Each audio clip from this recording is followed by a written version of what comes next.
Alors pour ce mot, nous avons 5 points. Premier point, eau congelée, patiner sur la glace, patin à glace, mettre un cube de glace dans une boisson. Dans l'Antiquité romaine, les faisceaux étaient des assemblages de verges liés autour d'une hache, portée par les licteurs, symbole du pouvoir de l'État à l'époque. Et Maupassant avait ces mots que je vais vous citer de mémoire. Madame se regarde tant qu'elle finira par user toutes les glaces de la maison.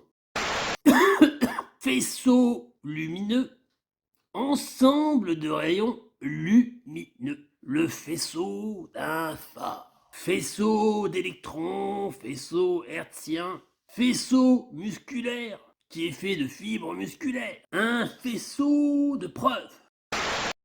La boisson est chaude, vous dirigez vers le congélateur de votre maison, principale ou secondaire, et là, vous sortez le bac à glaçons. Et dans ces glaçons, il y a de la glace. Ça, c'est la première définition de l'eau congelée. En quatrième définition, et là nous sommes plus dans le domaine de la cuisine, restauration collective, cantine, on parle de sucre-glace. Il s'agit d'une poudre très fine qui sert à glacer. Le mot gracieux est un beau mot, mais peut-il encore exister dans notre monde?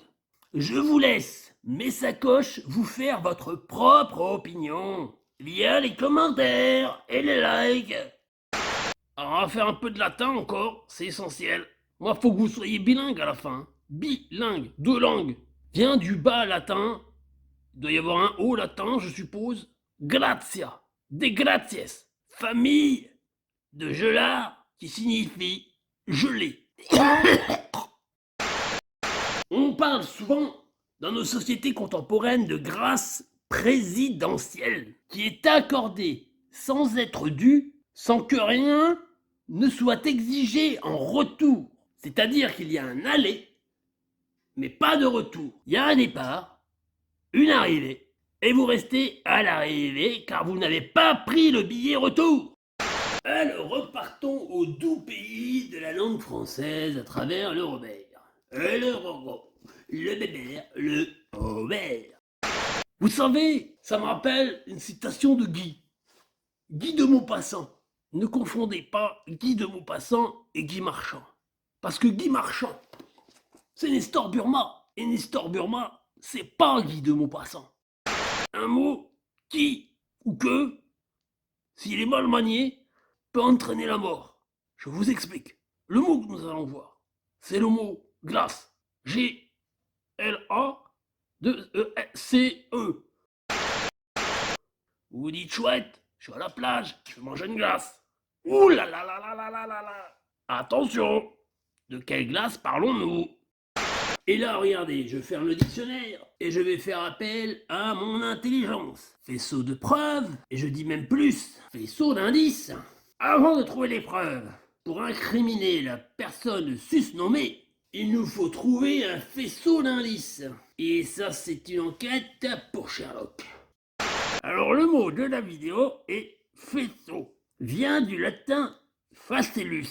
Des facis, fascisme.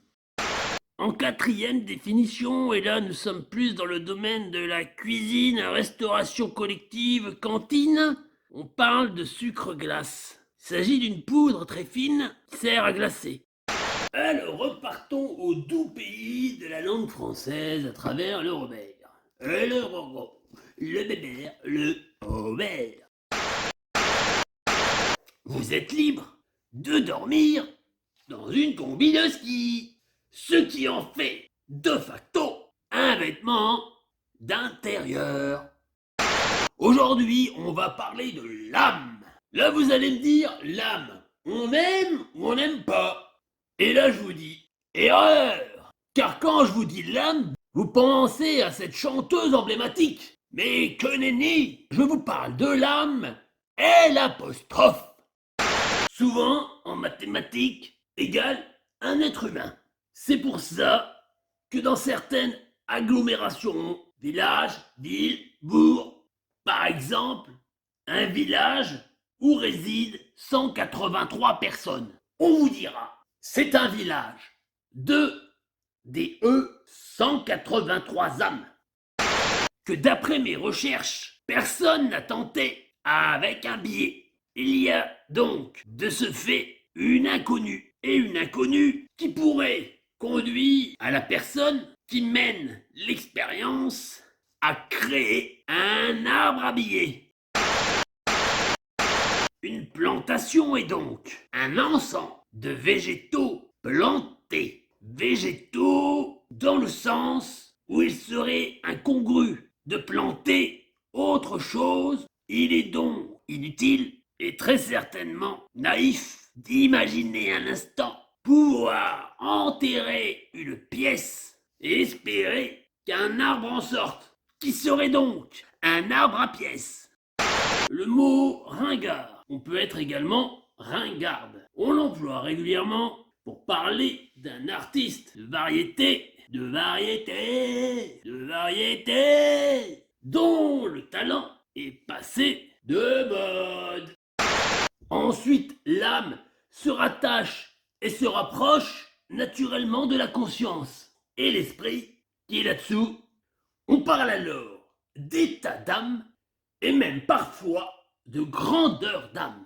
Et comme disait Lamartine, aucun lien avec Martine de la plage, objet inanimé, avez-vous donc une âme?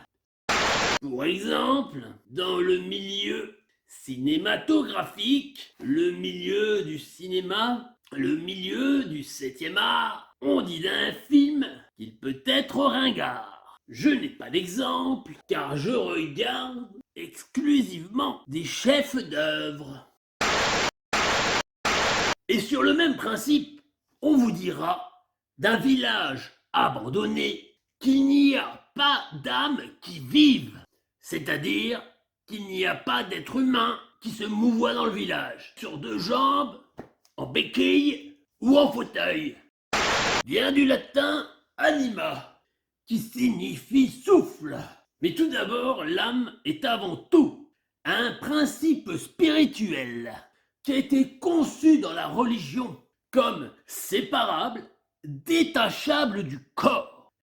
Et j'en suis un parfait illustrateur. Ma chemise est à manches longues. La ringarderise me ferait porter une chemise à manches courtes. Je suis donc à la mode. À votre arrivée au vestiaire, vous permutez votre tenue portée et la tenue insérée dans votre sac. Il y a transformation.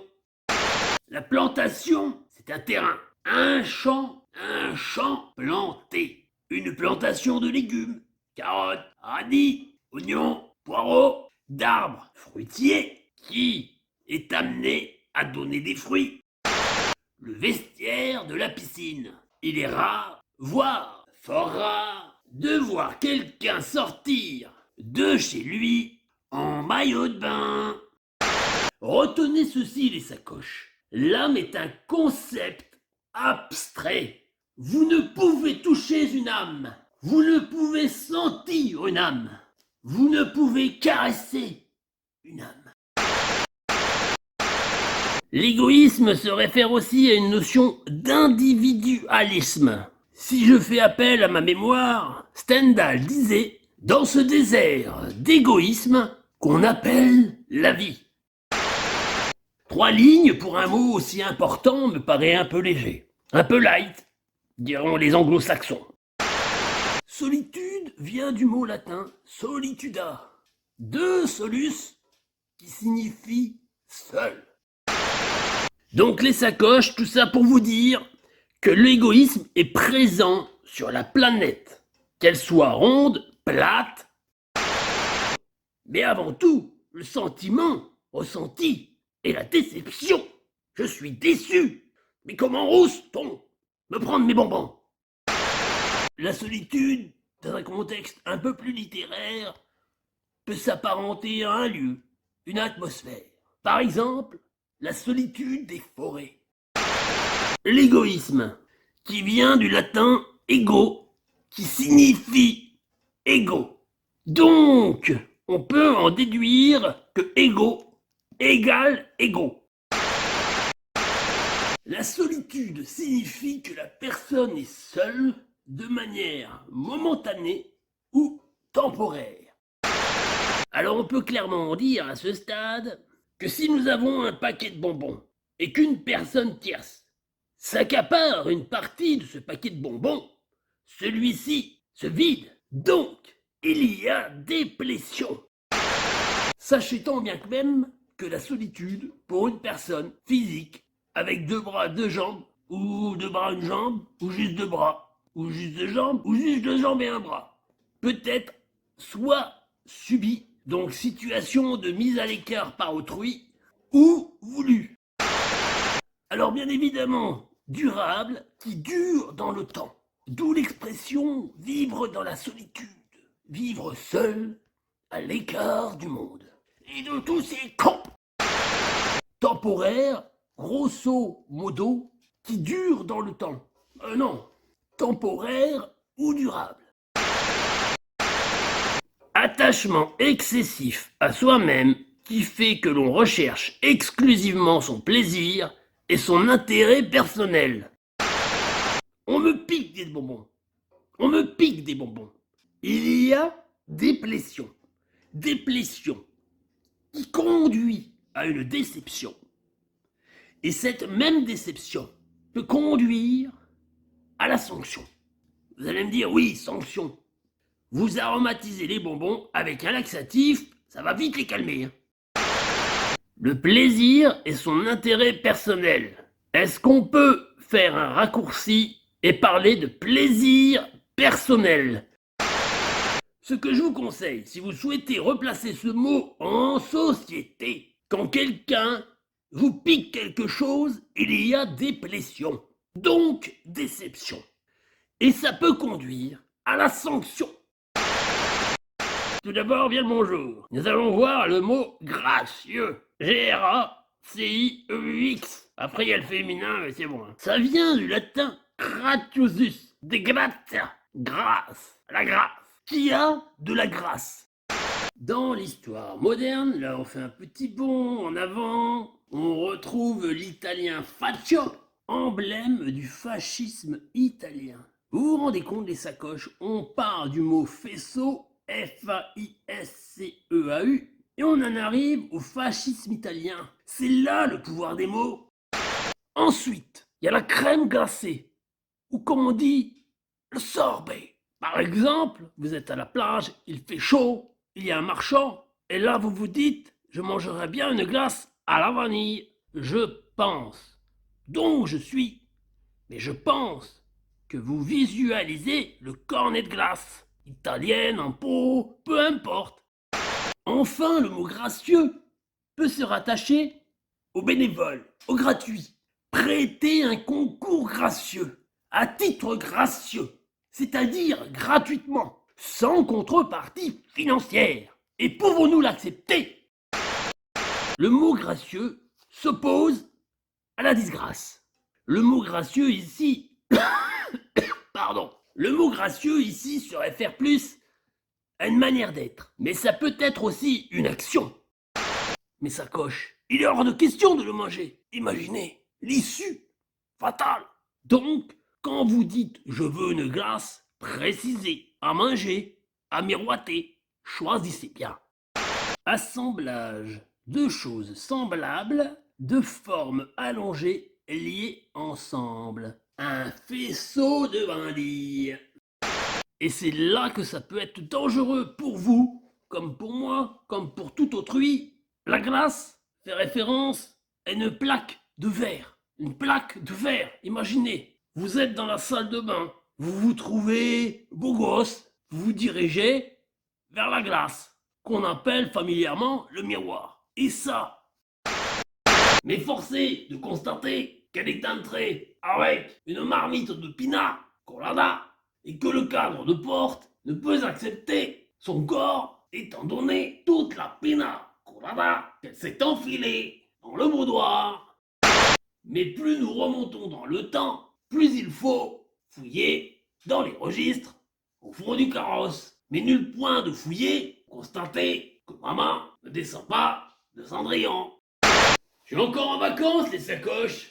Bon, par contre, le revers de la médaille, maman est à côté de moi. Elle me surveille. Elle ne veut bien évidemment pas que j'ai d'interaction avec la jante féminine.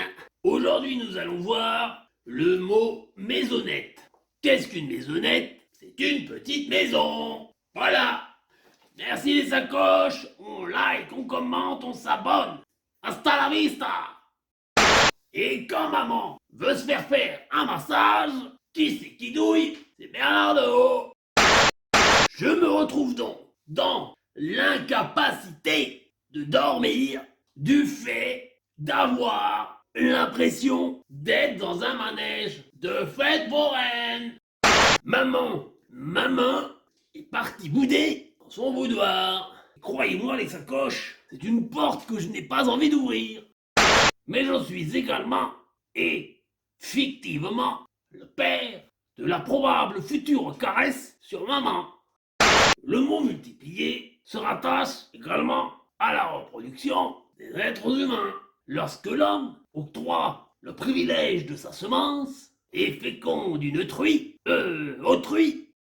vous allez penser que maman a une tête de basilic. Sachez pour votre gouverne que le basilic est un grand lézard.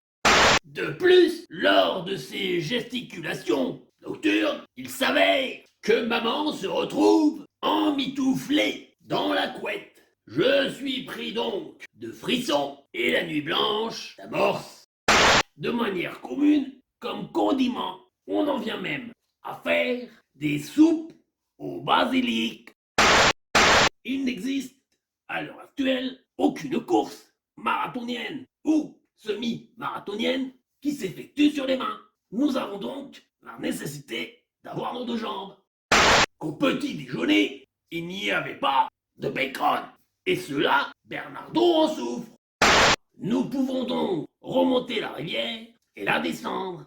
Mais pour autant, nous ne sommes pas des poissons. Un exemple, gesticuler en parlant. Il n'est pas rare, dans certaines cultures, de parler avec les mains. Cela ne signifie pas que la personne est sourde et malentendante. Que ce soit l'animal ou le surnom de maman, dans les deux cas, méfiez-vous. Pour en revenir à la définition, multiplier, c'est le cas. Par exemple, lorsque l'on multiplie 3 à 4, on obtient alors le résultat suivant, 12. Mais chaque multiplication donne un résultat différent.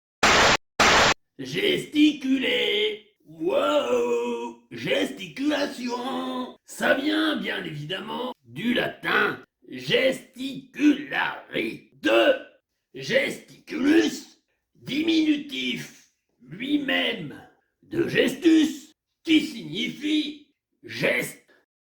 Sachez qu'ici, le massage n'est pas forfaitaire. On paye alors au kilo. Bonjour les sacoches. Aujourd'hui, nous allons voir un sujet qui nous intéresse tous. La généalogie. Qu'est-ce que la généalogie? Ça vient du latin. Non, je déconne. Ça vient du grec. Généalogos, nikos. Les loups. Le nœud que je forme est la finalité de deux branches, mais je suis également le début d'une branche. Maman se trouve sur sa branche à elle, beaucoup plus robuste. Le nœud ne s'effectue pas sur Bernardo, mais à l'union des deux branches, de Bernardo et de maman. Qu'est-ce qu'une biquette? D'après le Robert illustré, et je n'en ai point d'image, une biquette est le petit de la bique. Oh mon mari que j'aime, oh mon mari, je ne suis point infidèle, il est grand temps de renouveler mon vestiaire. Je vous rappelle, on aime, on n'aime pas. On dit pourquoi. Et si on aime, on s'abonne. Et si on n'aime pas, je vais vous dire un truc. Vous vous abonnez quand même. Pourquoi? Parce que comme ça, quand il y aura une autre vidéo, vous viendrez critiquer. Et là, vous serez les premiers à pouvoir venir critiquer, car vous aurez été alertés. Et ça, c'est un avantage.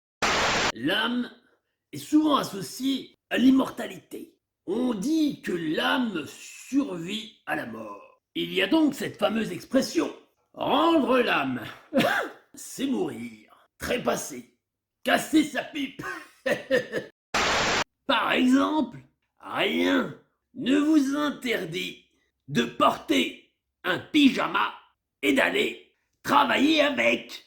Ce vêtement sera donc considéré comme un vêtement d'extérieur.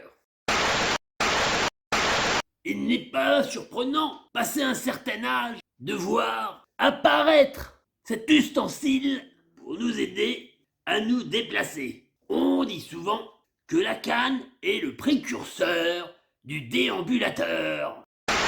On emploie aussi l'expression âme sœur, une personne avec laquelle on a beaucoup d'affinités sentimentales, une personne pour laquelle on ressent de l'amour. Plantation, ça vous n'y échapperez pas les sacoches, on part sur du latin. De plantare, qui signifie planter, action, manière de planter. Prenons l'exemple, c'est bien connu, d'une chou-fleuret. C'est une plantation de choux. Et les choux, on les plante à la mode de chez nous. Libre à tout à chacun et chacune de croire qu'elle existe. Nous ne sommes peut-être que des organismes biologiques. Et l'âme n'est que futilité et illusion. Moi, perso, la chanteuse, c'est pas ma came. Je préfère écouter du Bach, du Mozart, du Beethoven. J'ai beau être malade, je vais assurer la permanence. On y note même la dame du vestiaire. Il est de coutume de confier son objet ou son vêtement à une personne tierce. À cet instant, sachez que la personne tierce ne prend nullement la responsabilité en cas de perte ou en cas de vol. On utilise l'adjectif démodé pour dire de quelqu'un ou de quelque chose qu'il est médiocre ou est de mauvais goût. Et là, la liste est longue. Je pourrais vous citer quelques noms comme Carlos, Jean Masse ou encore l'inconnu au bataillon, Claude François. Je suppose que pour la plupart, concernant sa carrière, vous n'êtes point au courant.